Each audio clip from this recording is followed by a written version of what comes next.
Breitburn, comic skins, Invincible, Platonian, Marvel, and DC. These are all the game passes in The Boys Reborn. But what are the best buying options? In this video, I'll be talking about each game pass and why they're worth it and why they're not worth it. Then in the end, after all the comparisons, I'll tell you which one is the best to buy. But let's start off with the cheapest of the pack, Breitburn. Now, Breitburn is an okay character. His heat vision can do a lot of damage to multiple characters. He's a lot more durable than certain characters, and he's a lot more faster than certain characters. Breitburn is probably one of the best game passes to start off with. Not the best game pass to have, but to start off with. The reason he's the best to start off with is because he's cheap and he gives you that game pass experience. In other terms, it basically just gives you that feel of the game passes and what other game passes are going to feel like when you buy them. Breitburn was my first game pass, and honestly, after I bought him, I already wanted to buy a different one. The game is so fun, and you get that feeling to need to be more powerful than everybody else, so you want to buy a different game pass to make yourself above everybody else. Now, I did say I was going to buy Invincible, and they're not more powerful than everybody else, but they do have a decent amount of strength. But we'll get into those after we talk about Comic Pack. So if you read fast enough, you could see that it said it boosts all the characters' stats for the comic characters that you get with this Game Pass. Now, I don't know what characters are in this Game Pass, so I can't really tell you if it's worth it or not. But if I had to say, it probably is, with the fact that it increases the character stats, damage, and on top of that, it's another one of those cheap ones. $250 may not seem that cheap, but when you think about it, it's only like average $3. Moving on, let's talk about my personal favorite game pass, Invincible. Now, no, just because it's my favorite game pass doesn't mean I'm going to be biased. I'm going to give my honest opinion, and I'm also going to be talking about stuff that I sent suggestions in for the Discord. So Mark and Omni-Man are okay, but there are a couple minor fixes that I think Invincible could make as a game pass that would just make it a lot better.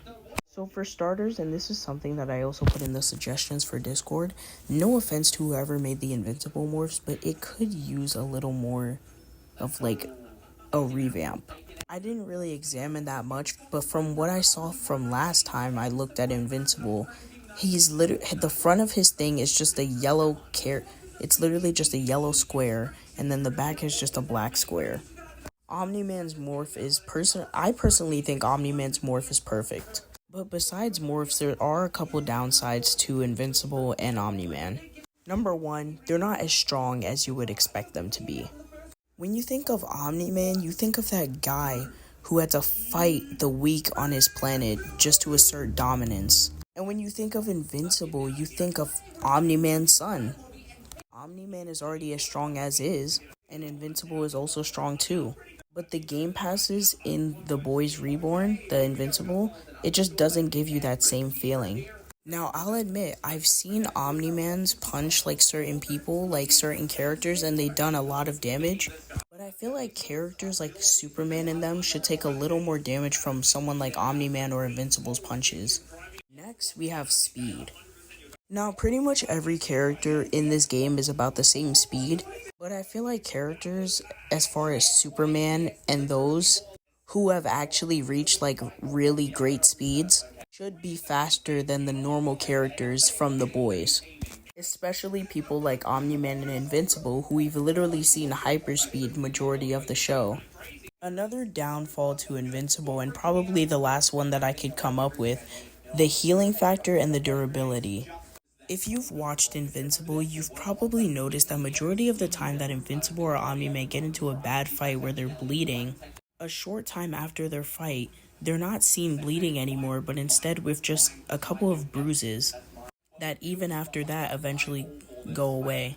So I'm not saying Omni-Man and Invincible need to be super strong, super fast, and super durable, but at least make it somewhat show accurate. I've also heard a lot of people complaining about the thunderclap, and I have seen a couple of Omni-Mans use the thunderclap, and it barely does any damage, especially to a character that I'm playing as, like Breitburn. But a lot of people have been complaining about that, so they're more than likely going to fix that soon. Also, guys, if you have a problem with the game, like a bug or something, just keep in mind that the game is still getting updated constantly. If there's a bug, then they probably already know about it or just need you guys to tell them about it so they can fix it. Now, next character is Platonian. Now, again, I can't say much about this character because I haven't seen this character in-game, so I don't know what they can do, but I've heard a lot, and apparently he's really powerful. So now we move into the bigger, better, more pricier stuff. Starting with Marvel. Marvel offers characters as far as the Hulk, Spider-Man, Wolverine, Icarus from Eternals, Nightcrawler, and etc. And if I'm correct, I believe Icarus and Hulk are immortal. They also give Deadpool, who is also immortal. So I think that's enough to say about the Game Pass because there's not much more to say. So moving on, last but not least, we have the DC. So DC offers a lot of characters as far as Batman, Superman, The Flash, Wonder Woman, Reverse Flash, Zoom, and the list just goes on and on and on. These characters are possibly the most strongest characters in the game, but then again, you have to remember what Marvel has and what DC has. So I thought about it, and instead of just saying what's the best Game Pass, I'm gonna put them into different categories. Starting off with the best starter Game Pass, this is obviously going to Breitburn. Breitburn is the cheapest character in the game, and he's still very good for a 50 Robux character. If you're a starter just playing this game, I would really suggest buying. Moving on to the strongest characters in the game, and I'm gonna have to give this to Invincible. Oh nah, whoops, my bad. I forgot they changed the description. They no longer the strongest. The strongest Game Pass in the game is DC. Now, I know I said stuff about Marvel having immortal characters, and I know I didn't mention any immortal characters about DC, but we're talking about in terms of strength here. If we're talking about in terms of a strength fight, then DC's Game Passes would win. But in terms of how an actual fight would go, the Marvel characters would obviously win, being immortal.